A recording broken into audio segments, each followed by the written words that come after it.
Penegakan hukum melalui sistem peradilan pidana saat ini mendapat sorotan tajam dari berbagai pihak. Bahkan dunia internasional menilai lembaga pengadilan Indonesia sangat buruk, terutama yang dilakukan oleh elemen-elemen penegak hukum mulai dari polisi, jaksa, hakim, sampai para petugas lembaga pemasyarakatan. Kondisi ini dikuatkan oleh data Transparansi Internasional Indonesia mengenai indeks persepsi yang mengatakan bahwa lembaga penegak hukum merupakan lembaga yang paling korup di Indonesia. Terlepas apakah data itu akurat atau tidak, paling tidak hal itu menjadi salah satu bukti realitas potret penegakan hukum dewasa ini. Hukum melalui sistem peradilan pidana yang sejatinya memerankan fungsinya sebagai sarana untuk menyelesaikan konflik, menegakkan kebenaran dan keadilan, bahkan dapat menjadi sarana rekayasa sosial bagi masyarakat. Kenyataannya malah menimbulkan anarki sosial yang berkepanjangan. Tidak sedikit polisi yang bertindak tidak dengan hati nurani, tapi dengan menyalahgunakan kekuasaan yang dimiliki. Tidak jarang pula jaksa yang memeras dan merubah perkara hanya demi mendapatkan keuntungan yang bersifat materi. Putusan-putusan pengadilan sering tidak diterima masyarakat. Keadaan-keadaan seperti itu diperparah dengan perilaku oknum aparat penegak hukum yang kurang terpuji dan melakukan perbuatan yang mencoreng diri dan lembaganya sendiri.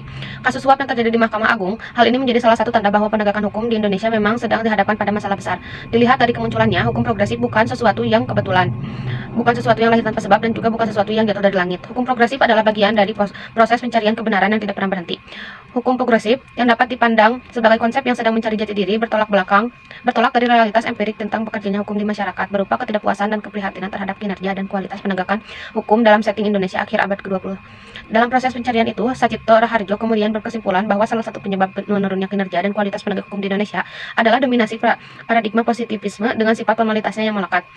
Dalam kaitan dengan sistem peradilan pidana, kegagalan dalam penegakan hukum dan pemberdayaan hukum ditenggarai oleh sikap submisif terhadap kelengkapan hukum yang ada seperti prosedur, doktrin, dan asas hukum Indonesia. Selain ketidakmampuan criminal justice system dalam mengemban tugasnya, akibatnya muncul sejumlah pertanyaan yang mempersoalkan sejauh mana efisiensi lembaga peradilan dapat diandalkan sebagai lembaga pencari keadilan, tidak profesionalnya aparat jaksa dan aparat penegak hukum lainnya yang kemudian bermuara pada ketidakpuasan terhadap eksistensi lembaga peradilan di negeri ini.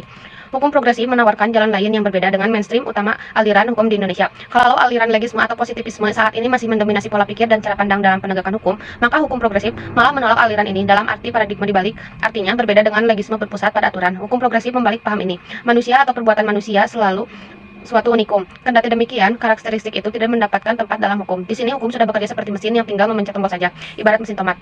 Sementara itu, hukum harus bekerja dengan rumusan-rumusan hukum dalam perundang-undangan yang telah menyempitkan atau mereduksi perbuatan manusia yang unik itu ke dalam skema atau standar tertentu.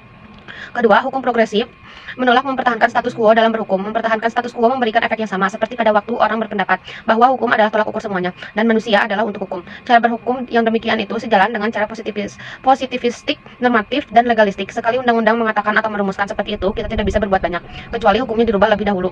Dalam hubungan dengan ini, ada hal lain yang berhubungan dengan penolakan terhadap cara berhukum yang pro status quo tersebut, yaitu berkaitan dengan perumusan masalah ke dalam perundang-undangan.